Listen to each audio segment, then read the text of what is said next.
Thank you. All right, now we're talking marathoners. Those people who actually enjoy running for long periods of time. I don't understand these people. They're a whole different breed, Charles. Do you like to run? I actually, I've never run a 5K even, so wow. I'm ashamed to admit, especially now when I talk to Steve Ruiz, who I know used to be a runner.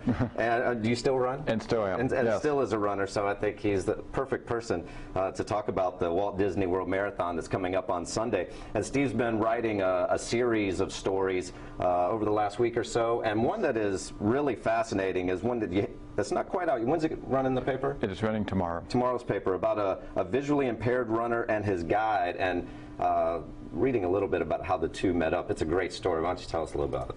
Right. This will be the third consecutive year they will have done the Walt Disney World Marathon. When they first met, the guide, his name is Charlie St. Cyr Paul, had never been a guide before. He offered to do it, didn't know much about it. He asked how fast the runner he would be guiding ran and was told about 9 minutes. Okay. He said no problem. He had just done an Ironman, didn't want to exert himself too much, and that was well within his range of time that he could run per mile. So they get out there. The first year they do the Dopey Challenge, which is running the 5K, 10K, half marathon, and marathon on consecutive days. Oh my goodness. They do the first couple of races, and he notices that the runner is faster than 9 minutes, and he can still hang with them. However, it's a little bit more strenuous than he might have expected. So he goes up to the runner, his name is Chris Lancaster, and says, "Chris, what's the deal?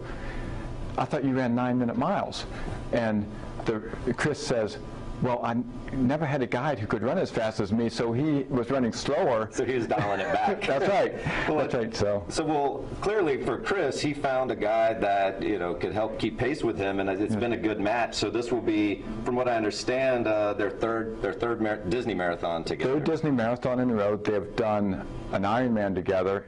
Chris had never done an Ironman, always a lifelong goal, and he found someone who he really meshed with. He's had other guys, and they've, been someone that he could relate to, but the fit wasn't maybe as perfect as it is with Charlie. Mm-hmm. But this is a real match that, their children kind of play together. Okay, so friends as well. Right, so it's really grown beyond the fact that they do endurance events together. I think that'll be a great story tomorrow. I'm curious, what's the most important thing that a guide needs to be able to do to help a visually impaired runner? Well, first off, there are two things. First off, a guide should be an assertive personality, because basically that person, now in this case it's a guide for a visually impaired runner, but there have been guides who have been provided for people with social anxiety, PTSD,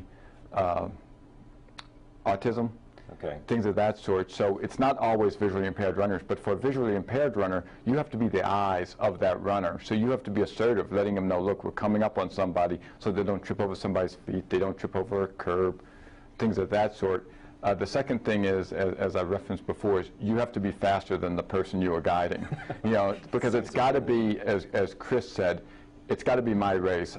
It's important for that person to meet their goals during the race. I see. So, well, it's one of the many fascinating stories of this marathon, and another is Fredison Costa. That's right. He seeks his third straight title, so he's won the last 2 Disney marathons, and he's going for 4 out of 5. Well, he's going for 5 out of 6. He's won 4 of the past 5. Okay. He is from Brazil, and this race is important to him because he's been working with an Olympic coach named Brooks Johnson, who has worked with several Olympians in the past. He wants to get his time down to qualify potentially for the Brazilian Olympic team, which is important in any year, especially in 2016, because it's going to be in Rio de Janeiro. Right. So he really wants to do that. He's got to shave, as I understand it, about 7 minutes. Is that off doable? This time.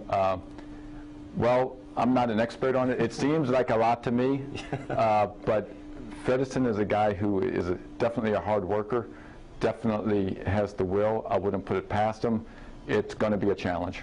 Imagine, Amy, I'm curious, you said before that you have a hard time imagining people running marathons, so I take that means you've never done a marathon, Yeah, right? no. I don't know what it is. Running is just not my thing. I did try track in middle school. Does that count? Maybe, because it's short distances.